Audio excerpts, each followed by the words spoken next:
Hola a todos, en este vídeo vamos a continuar con el punto 3 del tema. Vamos a hablar de los factores que influyen en el modelado del relieve terrestre, es decir, qué factores influyen en que una zona sea más o menos erosionada, en cómo se va a modelar el relieve de esa zona. Entonces, el primero de estos factores es el clima, y es que en cada zona climática predominan ciertos agentes geológicos externos. No es lo mismo una zona que otra. Por ejemplo, claramente en las zonas glaciares donde tenemos temperaturas frías, el agente geológico predominante van a ser los glaciares, el agua en forma de hielo, ¿no? Por ejemplo, en las zonas templadas donde tenemos temperaturas más suaves y lluvia, pues vamos a encontrar ríos, torrentes. En zonas desérticas donde tenemos grandes oscilaciones térmicas, como veíamos, los cambios de temperatura que provocan termoclastia, una meteorización de tipo física, pues es muy común, o sea, es muy común este agente geológico. Pero también tenemos, por supuesto, el viento actuando en esta zona del desierto, y aguas de arrollada, porque en estas zonas las precipitaciones, aunque son escasas o poco frecuentes, o se producen de forma irregular, cuando se dan sí que son torrenciales, entonces tenemos aguas de arrollada. Finalmente, las zonas tropicales y ecuatoriales, donde tenemos temperaturas altas y lluvias abundantes, pues los agentes geológicos que van a predominar son los gases atmosféricos y los seres vivos.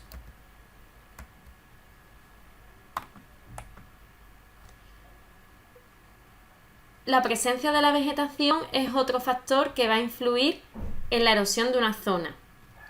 ¿Por qué? Bueno, pues la vegetación, la presencia de esta, protege el suelo frente a la erosión.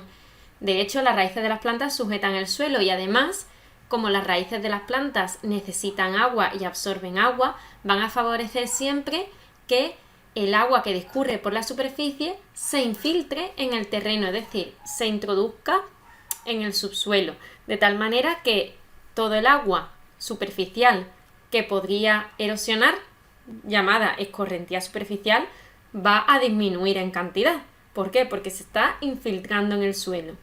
Entonces, al haber menos escorrentía superficial, en una zona donde hay abundante vegetación, pues habrá menos erosión, o al menos el suelo presentará una protección frente a la erosión. Será un suelo más difícil de erosionar. Así pues, hablamos de paisajes en biostasia cuando se produce esta situación en la que tenemos una vegetación abundante que ejerce una función protectora, está protegiendo el suelo frente a la erosión. Por el contrario, si no tenemos esa vegetación o es escasa, el paisaje lo denominamos así, paisaje en rexistasia. Entonces, en esta pregunta, ¿cuál de los siguientes paisajes crees que está más protegido frente a la erosión? Pues lógicamente aquel en el que observamos más vegetación, el paisaje en biostasia. Finalmente, el tipo de rocas y su disposición va a hacer que la zona sea más erosionada o menos, y que el paisaje resultante sea de un tipo o de otro. En este sentido, hay rocas que son más fáciles de erosionar, las llamamos rocas blandas, y hay otras que son más difíciles porque son más resistentes, más difíciles de erosionar, las llamamos rocas duras. Además del tipo de roca, importa mucho su disposición, pues no es lo mismo que estén en capas horizontales a que se encuentren inclinadas estas capas. Tampoco es igual que haya una alternancia en el terreno de materiales más duros y materiales blandos. Todo esto va a influir en si la zona se erosiona con mayor o menor facilidad. Aquí tenemos algunos ejemplos muy típicos y muy conocidos y vamos a ver los paisajes que se generan. Las arcillas, por ejemplo, bueno, pues son rocas impermeables, ¿de acuerdo? Entonces, al ser impermeables, pues van a favorecer que haya bastante escorrentía superficial. ¿Por qué? Porque están dificultando que el agua se infiltre en el terreno por esa impermeabilidad. Entonces el agua permanece en superficie y puede erosionar más.